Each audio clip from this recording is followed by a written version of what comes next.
Hello friend, आज मैं आप लोगों को एक देवी गीत सुनाने जा रही हूँ जो कि गारे गीत के तर्ज पे है। अगर आपको अच्छा लगे तो एक लाइक कमेंट ज़रूर कीजिएगा और हाँ, मेरे चैनल को सब्सक्राइब ज़रूर कर लीजिएगा।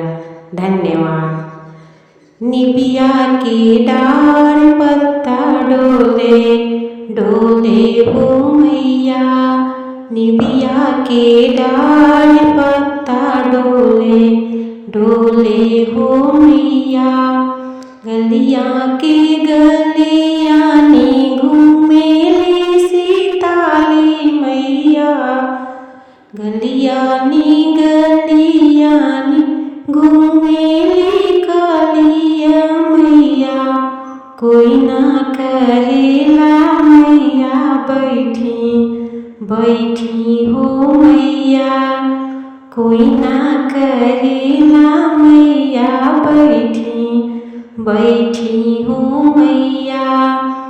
अपना महलिया से बोलेलन भक्त हो मैया, अपना महलिया से बोलेलन सेवकवा मैया। हमहू कहिला मैया बैठी बैठिए मैया, हमहू कहिला मैया बैठी बैठी हो मैया।